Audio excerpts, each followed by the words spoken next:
ओम नमो भगवते वासुदेवाय नमः।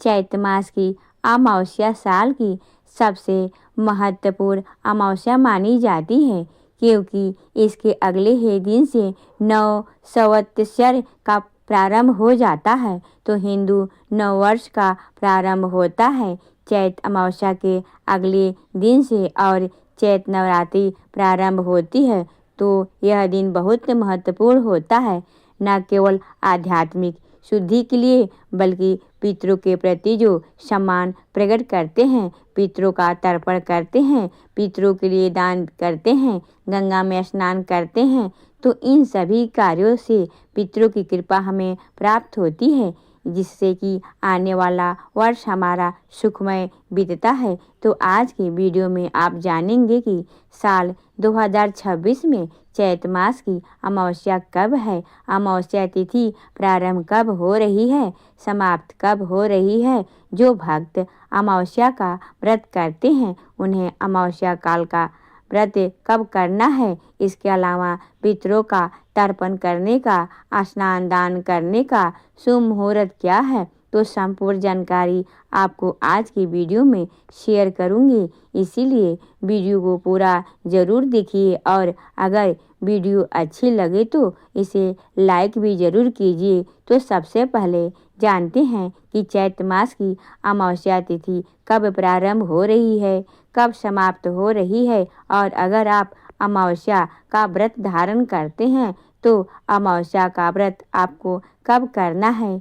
देखिए, अमावस्या तिथि का प्रारंभ हो रहा है 18 मार्च को, यानी कि बुधवार के दिन सुबह 8:25 पर, और अमावस्या तिथि का समापन होगा 19 मार्च को, यानी कि गुरुवार के दिन सुबह 6:52 पर। तो अगर सूर्योदय कालीन अमावस्या देखें तो 19 मार्च को 2026 को उदया तिथि में अमावस्या तिथि है। इसीलिए अगर आप स्नान दान करते हैं अमावस्या का, तो अमावस्या का स्नान दान करेंगे 19 मार्च को, यानी कि गुरुवार के दिन। तो 19 मार्च को सूर्योदय काल का समय है सुबह 6:28 पर, और सूर्यास्त का समय है शाम को 6:31 पर। 19 मार्च को ब्रह्म मुहूर्त का समय होगा सुबह 4 बजे से 5 बजे तक। तो इस समय में आप स्नान कर सकते हैं, मतलब सुबह 6:52 से पहले आप स्नान दान इत्यादि सभी कार्य पूर्ण कर लीजिए, क्योंकि इसके बाद चैत्र मास की शुक्ल पक्ष की प्रतिपदा तिथि प्रारंभ हो जाएगी। तो नवरात्रि भी 19 मार्च से ही है। वीडियो जा चुकी है, आप लोगों ने देखा ही होगा। तो 19 मार्च को सूर्योदय कालीन तिथि के अनुसार ब्रह्म मुहूर्त में अमावस्या का स्नान दान होगा। लेकिन अगर आप व्रत करते हैं अमावस्या को, तो बुधवार के दिन अमावस्या का आप व्रत धारण कर सकते हैं।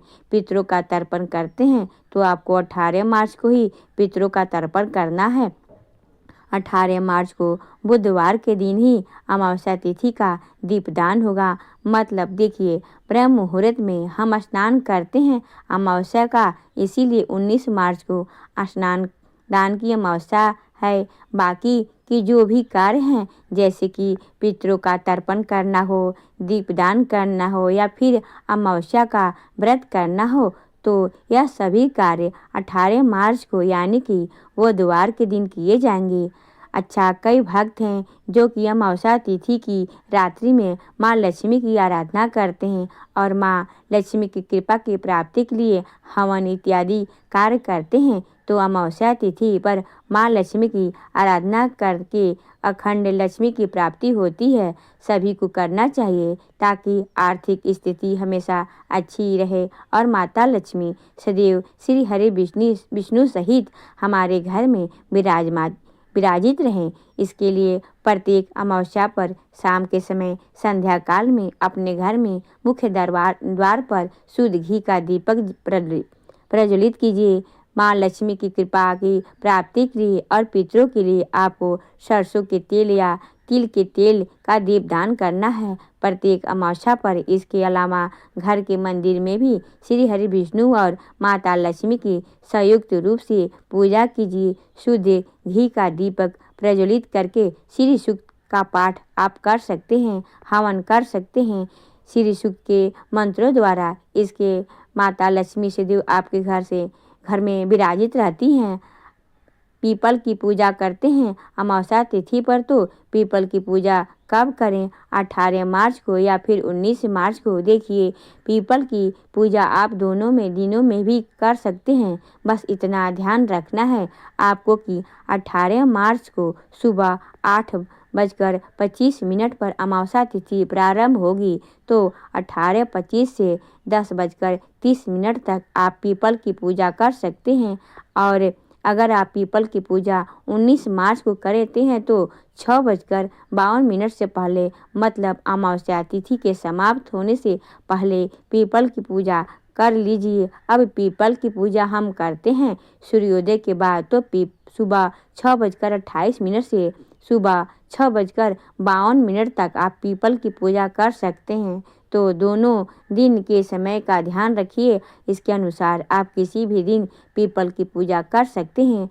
अगले दिन से नवरात्रि है, तो आप लोग घर की सफाई अमावस्या के दिन कर लीजिए अच्छी प्रकार से, ताकि माता रानी विराजित हो। वैसे तो प्रत्येक अमावस्या को घर की सफाई जरूर करना चाहिए, और इसके साथ ही दान भी अवश्य करना है। दान किन चीज़ों का कर सकते हैं? देखिए, अमावस्या तिथि और पूर्णिमा तिथि पर आप खीर की सामग्री का या खीर भी बनाकर दान कर सकते हैं, श्रेष्ठ माना जाता है। मान लीजिए आप खीर का दान नहीं कर रहे हैं, खीर की सामग्री जैसे चावल और साथ में दूध, चीनी और कुछ ही पैसे दक्षिणा के स्वरूप में रखकर किसी ब्राह्मण को, किसी पुजारी को दे सकते हैं। मतलब देखिए, जो कर्मकांडी ब्राह्मण होते हैं, जो कि पूजा पाठ इत्यादि कार्य करते हैं, उन्हें दान करना ज़्यादा श्रेष्ठ माना है। मान लीजिए ब्राह्मण नहीं मिलते हैं, तो ऐसे में क्या करें?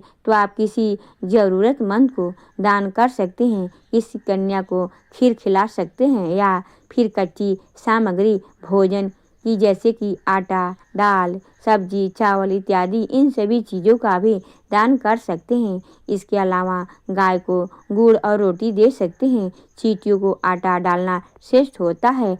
आप मछलियों के लिए भी आटा डाल सकते हैं, मतलब आटे की गोलियां बनाकर डाल सकते हैं। किसी भूखे व्यक्ति को भोजन करा सकते हैं। गाय को, कुत्ते को, कौवे को, इनको भोजन अमावस्या पर अवश्य कराना चाहिए।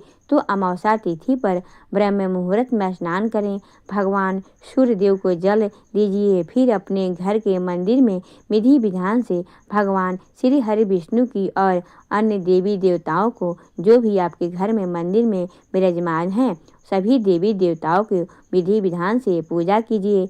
घर के आसपास कोई मंदिर है तो मंदिर जा सकते हैं। पीपल की जड़ में कच्चा दूध, जल, थोड़ा सा मीठा मिलाकर, मतलब मीठा जल तैयार करके और पीपल के जड़ में अर्पित करें। धूप, दीप, अक्षत, पुष्प इत्यादि सभी चीज़ें अर्पित करके अपने पितृ देवताओं का स्मरण करके हुए पीपल की पूजा करें। पीपल की जड़ में आपको शुद्ध घी का या फिर तिल का, तेल का या सरसों का तेल का दीपदान अवश्य करना है। पितरों से प्रार्थना करें कि उनकी कृपा आप पर सदैव बनी रहे। किसी भी प्रकार की परेशानी हो उसे दूर करने के लिए पितरों से प्रार्थना कीजिए। इसी प्रकार से जो जीवन में खुशियाँ हैं उसके लिए भी अपने पितरों को धन्यवाद कीजिए, क्योंकि बिना पितरों के आशीर्वाद के, बिना पितरों की कृपा के हमारे जीवन में खुशियाँ आ भी नहीं सकती हैं। तो जो खुशियाँ होती है उसके लिए भी धन्यवाद करना आवश्यक है। इसी प्रकार से जो हमारे जीवन में परेशानियाँ होती हैं वह भी हम अगर पितरों को बताते हैं अमावस्या तिथि पर, या कभी भी जब हम परेशान हो, अपने घर पितरों का स्मरण करके अपने पितरों से अपनी परेशानियां कहते हैं, तो निश्चित ही हमें हमारी परेशानियां से बहुत जल्दी मुक्ति मिलती है। अमावस्या तिथि पर तुलसी की जड़ में थोड़ा सा कच्चा दूध अवश्य अर्पित करें। इससे घर में सुख समृद्धि आती है। पत्नी के रिश्ते मधुर होते हैं, पति के रिश्ते मधुर होते हैं। तुलसी की पूजा करने से और तुलसी में कच्चा दूध अर्पित करने से, अगर विवाह नहीं हो रहा है किसी भी कन्या का, तो योग्य जीवन साथी की कामना से प्रत्येक अमावस्या पर या फिर आप चाहे तो प्रतिदिन भी अर्पित कर सकते हैं। तुलसी की जड़ में थोड़ा सा कच्चा दूध रविवार को छोड़कर बाकी किसी भी दिन आप इसी प्रकार से पूजा करें। थोड़ा सा कच्चा दूध अर्पित करें और माँ तुलसी से प्रार्थना करें तो शीघ्र ही विवाह के योग बन जाते हैं और अच्छे जीवन साथी की प्राप्ति होती है। तो तुलसी में कच्चा दूध सबको अर्पित करना चाहिए अमावस्या और पूर्णिमा पर विशेष रूप से। अच्छा, जैसे कि हम सभी जानते हैं कि अमावस्या तिथि के अगले ही दिन से नवरात्रि का प्रारंभ होने वाला है। ऐसे में बहुत सारे भक्तों का प्रश्न है कि हम बाल किस दिन धोएं, क्योंकि बृहस्पतिवार से नवरात्रि प्रारंभ होगी तो बृहस्पतिवार के दिन बाल नहीं धोते हैं, अमावस्या तिथि पर भी बाल नहीं धोते हैं। तो ऐसे में बाल कब धोएं? देखिए, अमावस्या तिथि प्रारंभ हो रही है बुधवार के दिन सुबह 8:25 पर। तो सुबह जल्दी स्नान कर लीजिए, मतलब 18 मार्च को अगर अमावस्या तिथि प्रारंभ होने से पहले सुबह 8:25 से पहले आप बाल धो सकते हैं तो अमावस्या तिथि नहीं है, चतुर्दशी है। तो अगर आप बाल धोना चाहते हैं बुधवार के दिन तो आप लोग सुबह जल्दी स्नान करके बाल धो लीजिए 18 मार्च को सुबह 8:25 से पहले। अगर किसी भी कारणवश 18 मार्च को आप इस समय से बाल नहीं धो पाते हैं तो फिर आप 19 मार्च को भी बाल धो सकते हैं, क्योंकि नवरात्रि का पहला दिन है। हालांकि 19 मार्च को बृहस्पतिवार है, लेकिन जब भी कोई त्यौहार होता है तो उसमें बार का महत्व कम होता है। ऐसे में आप लोग अगर 18 मार्च को बाल धोते हैं तो समय बता दिया उसके अनुसार बाल धो सकते हैं, नहीं तो 19 मार्च को आप बाल धो दीजिएगा, क्योंकि इसमें मन में संशय नहीं है। तो दोस्तों, यह है कि आज की वीडियो उम्मीद करती हूँ आपके लिए उपयोगी होगी। वीडियो अच्छी लगी हो तो लाइक कीजिए, शेयर कीजिए। चैनल पर पहली बार आए हैं तो सब्सक्राइब करके बेल आइकन को ज़रूर प्रेस कर दीजिए। इससे आपको इस चैनल पर आने वाली सभी नोटिफिकेशन वीडियो सभी समय पर प्राप्त होगी। मिलती हूँ मैं आपसे अगले वीडियो में, तब तक के लिए ओम नमो भगवते वासुदेवाय नमः।